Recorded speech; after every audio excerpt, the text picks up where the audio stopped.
"Who was that woman at our door this morning?" I asked my husband. He didn't look up from his coffee. "What woman?" I felt a strange chill settle in my chest. "The one who said she needed to talk to me about you." For the first time in 30 years, my husband hesitated. And in that small, almost invisible pause, something inside me shifted. "I'm glad you're here. Stay with me until the end, and tell me where you're watching from. I've learned that stories like mine travel farther than we ever expect." Until that morning, my life had been ordinary in the best possible way. I'm 72 years old. I'd been married to Daniel for just over 3 decades. We raised 2 children in a quiet suburb outside Columbus, in a house with a white porch swing and rose bushes I trimmed every spring. Daniel was the kind of man people trusted immediately. Steady. Dependable. The one neighbors called when something broke. The one our children admired without question. For 30 years I never doubted him. Not once. That morning had started like any other. The sun filtered through the kitchen blinds, casting soft stripes across the table. I had just poured myself a second cup of coffee when the doorbell rang. It was barely 9 a.m., too early for visitors, too late for deliveries. When I opened the door, she was standing there. A woman about my age. Maybe a little younger. Her coat was simple, her hair pulled back neatly, but it was her eyes that caught me. Not angry. Not desperate. Certain. "Mrs. Carter?" she asked. I nodded slowly. "We need to talk," she said. Then, after a brief pause, "It's about your husband." Something in the way she said it, calm, almost rehearsed, made my fingers tighten around the edge of the door. "I think you have the wrong house," I replied, forcing a polite smile. "I don't," she said gently. "And I wouldn't be here if it wasn't important." Before I could respond, Daniel's voice called from behind me. "Who is it?" The woman's eyes flicked past me, just for a second. Then back to mine. "You should ask him," she said quietly. And just like that, she turned and walked away. I stood there for a long moment, watching her disappear down the sidewalk, her step steady, as if she had just set something in motion that couldn't be undone. When I closed the door, Daniel was already at the table again, flipping through the morning paper like nothing had happened. "Just someone selling something," I said. He nodded. Didn't question it. But as I sat down across from him, I noticed something I hadn't seen before. His hands. They weren't steady. And for the first time in 30 years, I realized I might not know my husband at all. I didn't say anything else about the woman that morning. I told myself it was nothing. A mistake. A confused stranger with the wrong address and an unfortunate choice of words. But the truth is, something had already changed. The house felt different after she left. Not quieter. Not louder. Just off. I moved through my usual routine like I always did. I rinsed the coffee cups. Wiped down the counter. Folded the dish towel and placed it exactly where it belonged. The same motions I'd repeated for years. Decades even. But my mind wasn't in it anymore. It kept circling back to that moment at the door. "It's about your husband." I glanced over at Daniel.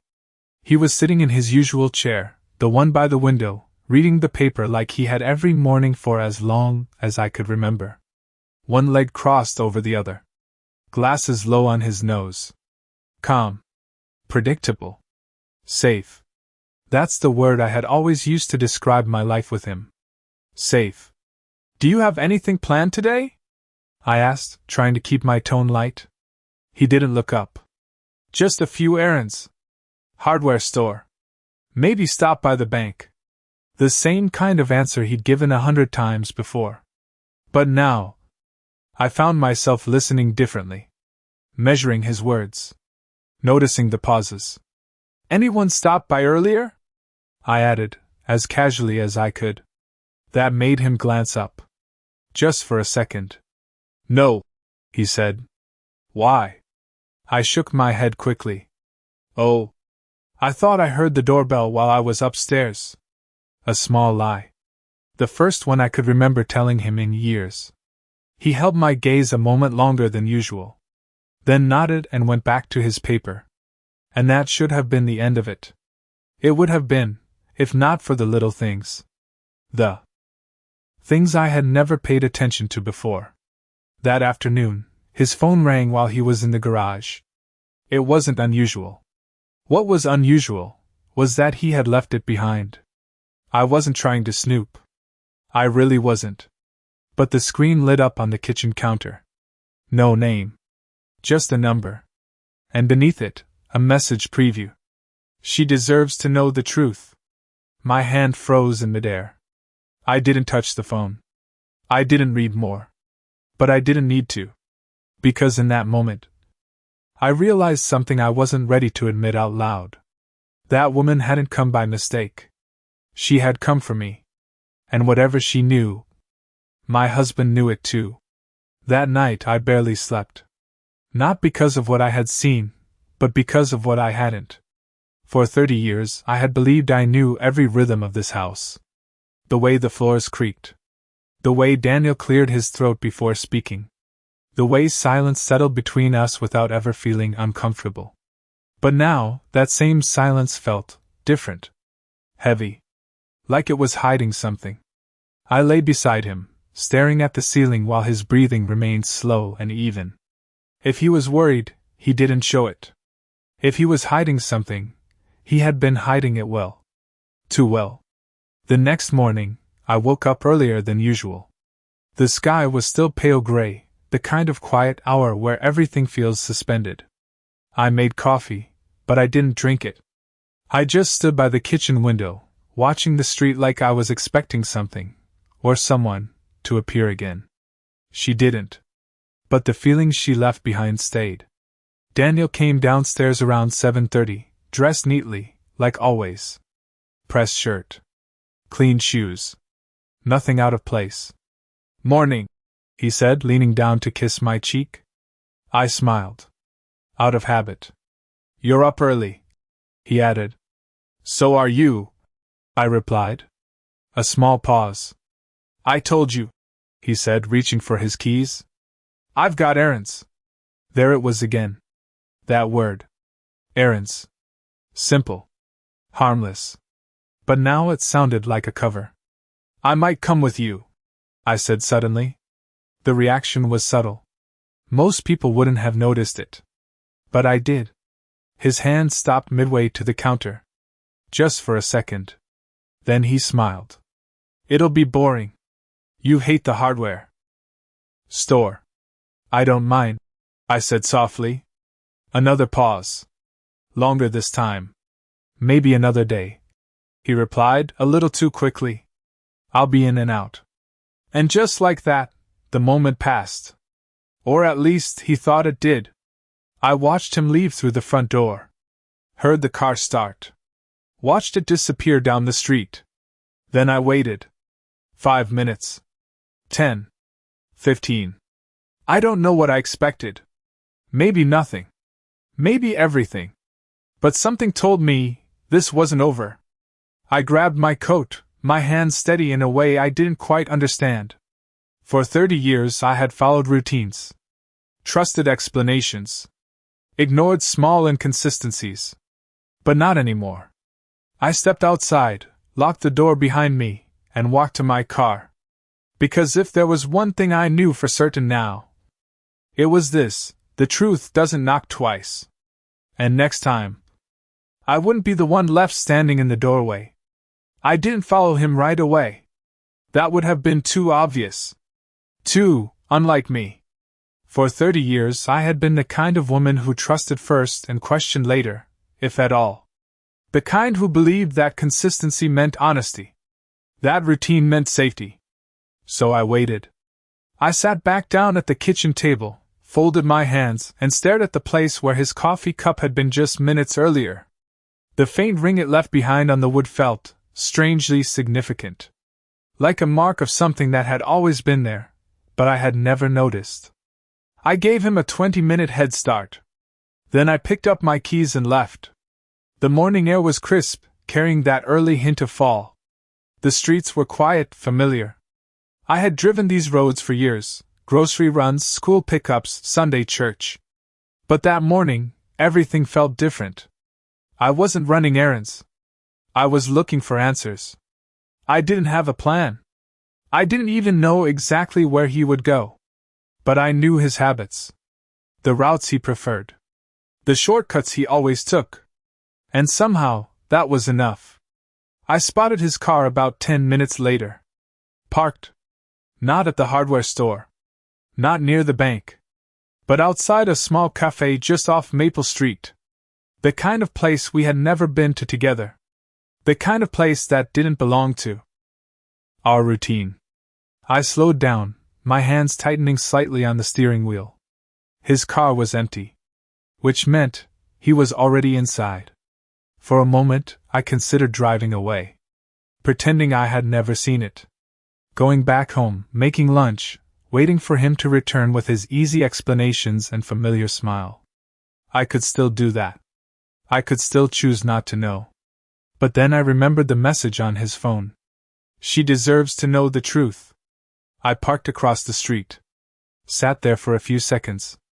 Then stepped out of the car. Each step toward that cafe felt heavier than the last, like I was walking into something I couldn't undo. Through the window, I saw him. Sitting at a corner table. Leaning slightly forward. Listening.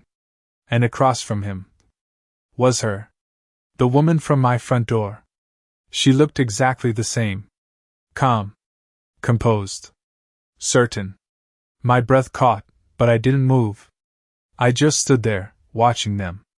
Watching my husband of 30 years sit across from a stranger, like she wasn't a stranger at all.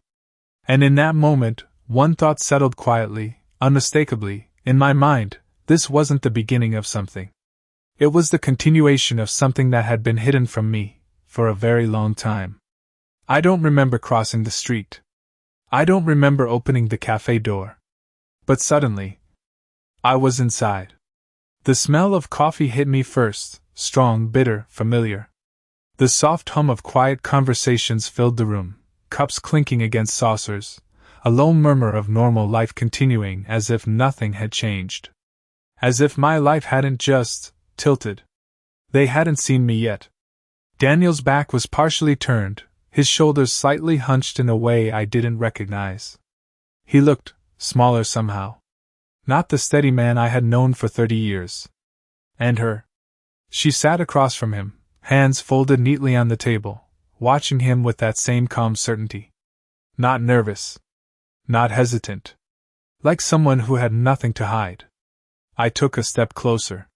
Then another. And that's when Daniel looked up. Our eyes met. For a split second, everything froze. The color drained from his face. His mouth parted slightly, like he wanted to say something, but didn't know where to begin. "Hi, Daniel," I said quietly. My voice didn't shake. That surprised me. The woman turned her head slowly, her gaze landing on me like she had been expecting this moment all along. "Mrs. Carter," she said gently. Not surprised either. Of course she wasn't. "You said we needed to talk," I continued, looking directly at her now. "So let's talk." Daniel stood up quickly, his chair scraping against the floor. "This isn't what it looks like," he said. I almost smiled.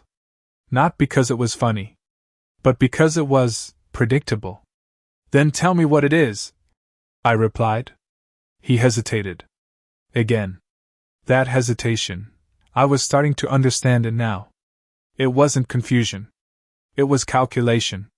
The woman reached into her bag. Slow. Deliberate. Daniel's voice sharpened.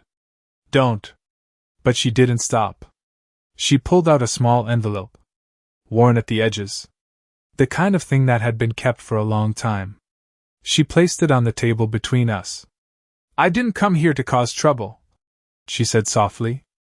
"I came because you deserve to know the truth." Those words again. The truth. My eyes shifted to Daniel. He wasn't looking at me.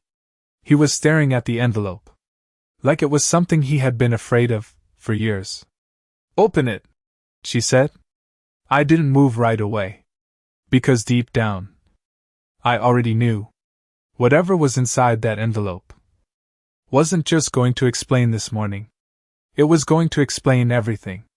I stared at the envelope for a long time. It was nothing special. Plain. Slightly creased. The kind of thing you'd overlook without a second thought. But the way Daniel was looking at it, that was what made my chest tighten. "Don't do this," he said again, his voice lower now. Not angry. Not loud. Afraid. I had never heard that tone from him before. Not in 30 years. I reached for the envelope. My fingers felt steady, even though everything inside me was shifting. Slowly, I slid it closer, the paper making a soft sound against the table. No one spoke. The cafe noise faded into the background, like it didn't belong to me anymore. I opened it. Inside was a photograph. Old. Slightly faded at the edges. I pulled it out carefully and turned it toward me. And just like that, the world I knew stopped making sense. It was Daniel. Younger. Maybe early 30s. Standing beside the woman in front of me. They were close. Not just standing side by side, but connected. The way people stand when they belong to each other. His arm was around her shoulder. Her head tilted slightly toward him. They were smiling. Not the polite kind of smile you give a camera. Something real. Something familiar. My throat tightened, but I didn't look up. "How long?" I asked quietly. Daniel didn't answer. Of course he didn't. "It was a long time ago," the woman said gently. I finally lifted my eyes to her. "How long?" I repeated. She held my gaze. "Before your marriage," she said. "But not as far before as you might think." The words settled slowly. Too slowly. Before the marriage. Not far before. My mind began to do something strange, pulling dates, memories, moments I hadn't questioned in decades. "When was this taken?" I asked. 31 years ago," she replied. 31. I did the math without meaning to. Daniel and I had been married for 30. Which meant this wasn't just some distant, irrelevant past. This was right before me. Right before us. I turned to him again. "This wasn't just a friend," I said. It wasn't a question. He closed his eyes briefly. And that was answer enough. But the woman wasn't finished. "There's more," she said softly. I felt my grip tighten around the photograph. Of course there was. There's always more. Because something like this, something hidden this carefully, for this long, it doesn't end with just a picture. It never does. I didn't want to hear it. Not because I didn't understand, but because I already did. "There's more," she had said. And something inside me, the part that had been quietly watching, quietly adding things up since yesterday morning, whispered, "Of course there is." I placed the photograph back on the table, smoothing it out as if that small gesture could somehow control what was coming next. "Say it," I told her. My voice was calm. Too calm.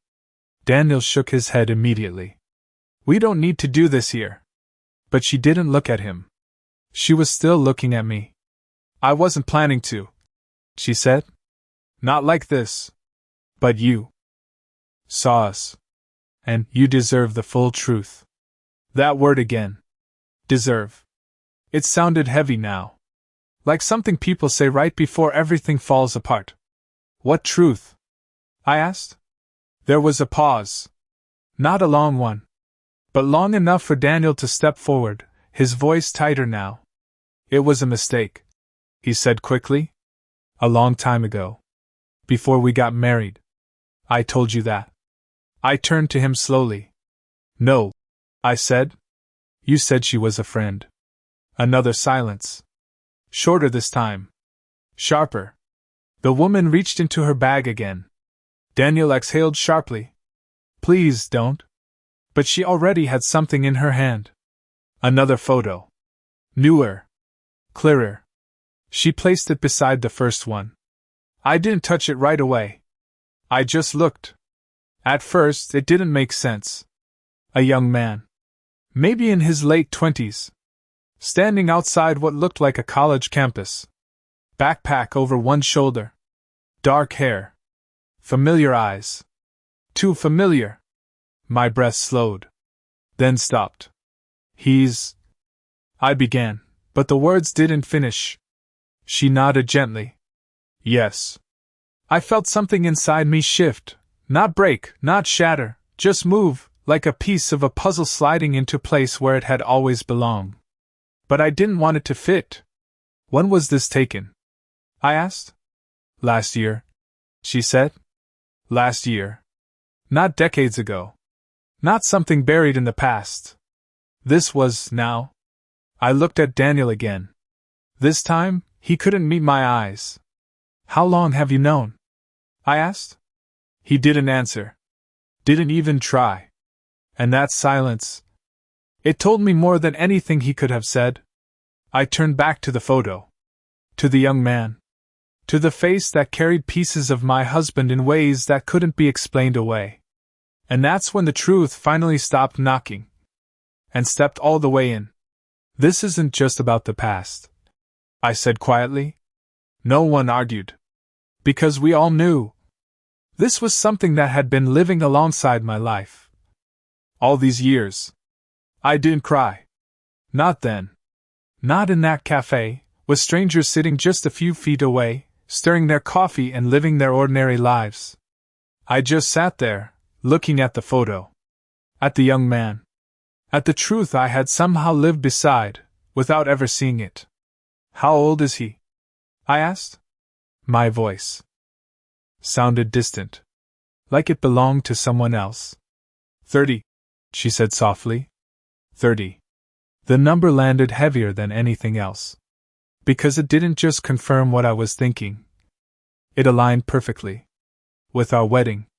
With the beginning of my life with Daniel. With everything I had built, believed, trusted. I let out a slow breath. So while I was planning a wedding, I said quietly, more to myself than to them, you were building another life. Daniel finally spoke. I didn't know, he said quickly. I swear to you, I didn't know about him back then. I looked at him. Really looked this time. Searching his face, not for comfort, but for truth. And now? I asked. That's when he hesitated again. And I understood. You found out, I said. It wasn't a question. He closed his eyes for a brief second. Yes. The word was barely audible. But it was enough. When? I asked. A few years ago, he admitted. She reached out. Told me everything. Everything. I nodded slowly. And you just kept living your life? I asked. I didn't want to hurt you, he said. There it was. The sentence people use when they've already done exactly that. The woman across from me finally spoke again. He didn't walk away, she said calmly. He helped. I turned to her. What does that mean? She held my gaze. He's been supporting him. Quietly. For years. Years. Not days. Not weeks. Years. I felt something settle inside me then. Not anger. Not even sadness. Clarity. So this wasn't just a secret from the past. It was an ongoing choice. A life running parallel to mine. Every errand. Every unexplained absence. Every small moment I had ignored. They weren't random. They were connected. I leaned back slightly in my chair, my hands resting calmly in my lap. For the first time since this started, everything made sense. And somehow, that was worse than not knowing. Because the man I had trusted for 30 years hadn't just lied once. He had been choosing that lie. Every single day. I let the silence sit between us. Not because I didn't have anything to say, but because, for the first time, I didn't feel the need to fill it. For 30 years I had been the one who kept things smooth. Who asked the gentle questions. Who accepted the easy answers. But not anymore. So you knew, I said finally, looking at Daniel. You knew he existed. You knew he was your son? Yes, he admitted quietly. And you chose not to tell me. Another pause. I was trying to protect you. I nodded slowly. There it was again. That word. Protect. Funny how it always sounds so noble, when it's really just another form of hiding. From what? I asked. The truth? Or the consequences? He didn't answer. He didn't have one. I turned to the woman. You said you didn't come here to cause trouble, I said. So why now? Her expression didn't change, but something in her eyes softened. I waited, she said. For a long time. For what? For things to settle. For him to grow up. For life to move on. She paused. But it doesn't work like that. I studied her face. There was no anger there. No bitterness. Just resolve. What changed? I asked. This time, she hesitated. Not like Daniel. Not out of fear. Out of care. My son is sick, she said quietly. The words didn't land all at once. They unfolded. Slowly. Carefully. Like something fragile being placed in front of me. What do you mean, sick? I asked. He's been dealing with it for a while, she said. But it's gotten worse. I felt my fingers tighten slightly in my lap. And now you need his father, I said. It wasn't accusation. Just understanding. She nodded. He deserves to know where he comes from, she said. And Daniel, she glanced at him briefly. He deserves the chance to do the right thing. Fully. Not just halfway. Fully. The word echoed. Because everything I had just learned, everything Daniel had done, it had all been halfway. Half-truths. Half-presence. Half a life. I looked back at Daniel. This is why you've been meeting her, I said. Yes, he replied. And you were never going to tell me. He opened his mouth. Closed it again. That was answer enough. I leaned back slightly, exhaling slowly. The situation had shifted. This wasn't just about betrayal anymore. It was about something heavier. More complicated. A life. A responsibility. A truth that had been delayed, but not erased. And now it was here. In front of all of us.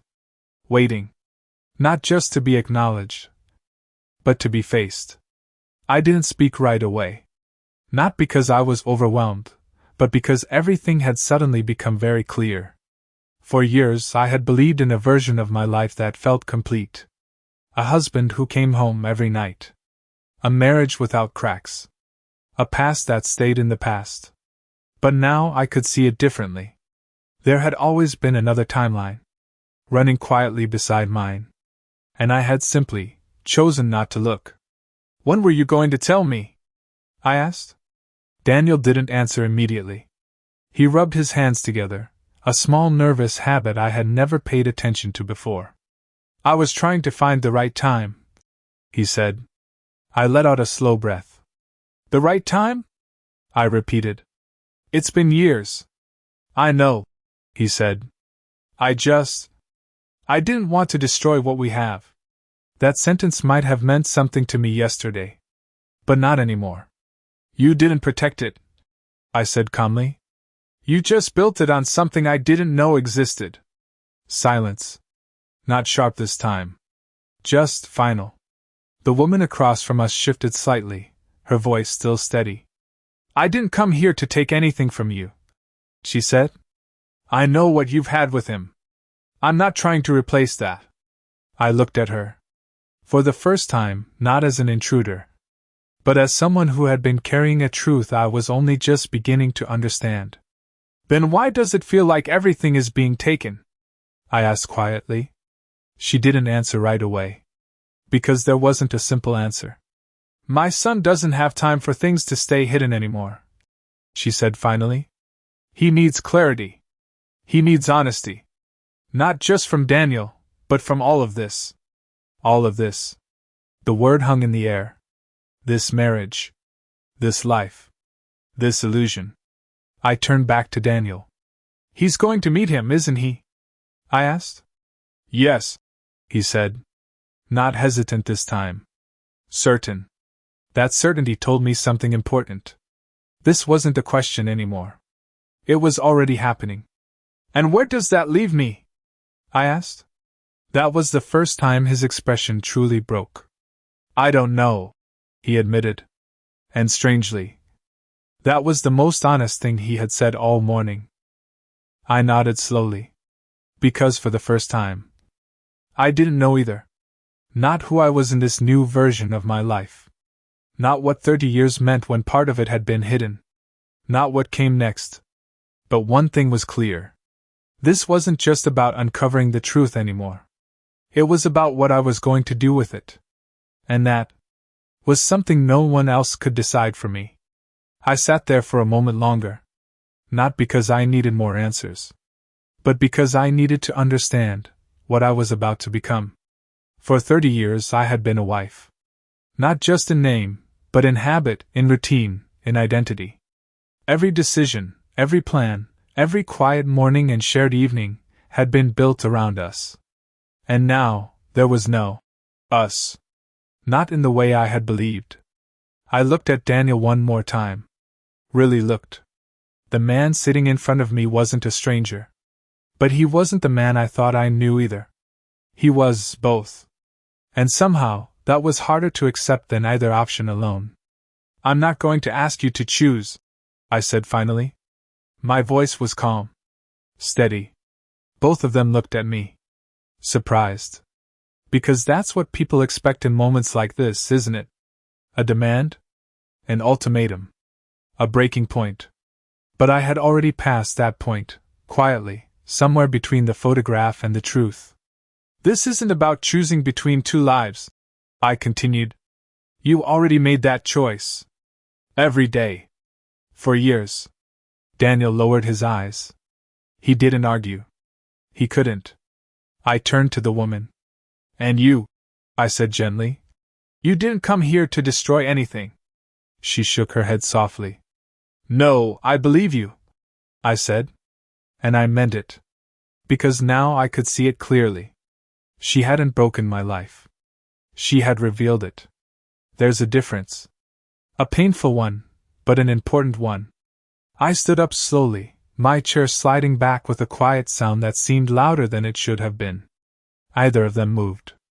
Are you going to leave? Daniel asked. I paused. Not because I didn't know the answer, but because I wanted to say it the right way. I'm not running away, I said. I'm stepping out of something that was never fully mine. The words settled between us. Heavy. Final. I reached for my coat, my movements unhurried. No anger. No tears. Just clarity. I hope you do the right thing, I added, looking at Daniel. Not halfway this time. Then I turned to her. And I hope your son gets the truth he deserves. She nodded, her eyes soft but steady. Thank you, she said. I didn't respond. Because this wasn't about gratitude. It was about reality. And I had finally stopped avoiding it. I walked toward the door, each step lighter than the last, not because the pain was gone, but because it had a shape now. A name. A truth. And as I reached for the handle, one thought settled quietly in my mind. This wasn't the end of my story. It was the first honest chapter of it. I didn't go home right away. I drove. No destination. No plan. Just quiet roads stretching out in front of me, the kind I had driven 1,000 times before without thinking. But this time, I noticed everything. The stoplights. The empty sidewalks. The way the late morning sun hit the windshield just a little too bright. It all felt sharper. Like I was seeing the world without a filter for the first time. After a while, I pulled over at a small park. The same one I used to take my children to when they were young. The benches hadn't changed. Neither had the old oak tree near the entrance.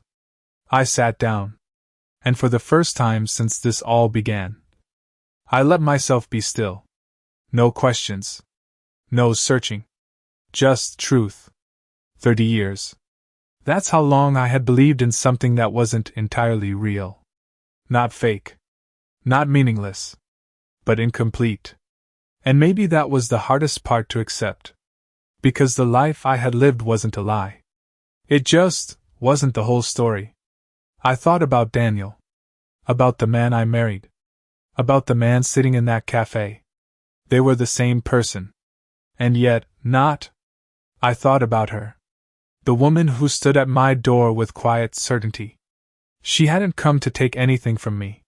She had come to give me something I didn't know I was missing. The truth. And then I thought about him. The son. A man I had never met, who had been connected to my life for 3 decades without my knowledge. A life that had grown, struggled, existed, just outside the edges of mine. I exhaled slowly, my hands resting in my lap. And that's when I realized something I hadn't expected. I wasn't angry anymore. Not in the way I thought I would be. I was awake. Clear. Free from something I didn't even know had been holding me in place. Later that afternoon, I went back home. The house looked the same. Of course it did. The porch swing. The rose bushes. The quiet stillness inside. But I didn't walk in the same way. I didn't carry the same version of myself through that door. I placed my keys down gently on the table. Looked around. And for the first time, I didn't see a perfect life. I saw a life I had lived with honesty, on my side. And that was enough. That evening, there was a knock at the door. Soft. Familiar. I already knew who it was. For a brief moment, I stood there, hand resting on the handle. 30 years of habit told me to hesitate. To protect what was left. To pretend. But I didn't do that anymore. I opened the door. She stood there, just like before. Calm. Certain. But this time, I didn't see a stranger. I stepped aside. And let her in. Not as an intruder. Not as a threat. But as the only person who had ever walked into my life, and told me the truth from the very beginning. And as the door closed behind her, I understood something I would carry with me for the rest of my life. Sometimes, the deepest betrayal isn't what others hide from you. It's what you choose not to see. And sometimes, the person who breaks your world open is the one who finally gives it back to you, whole.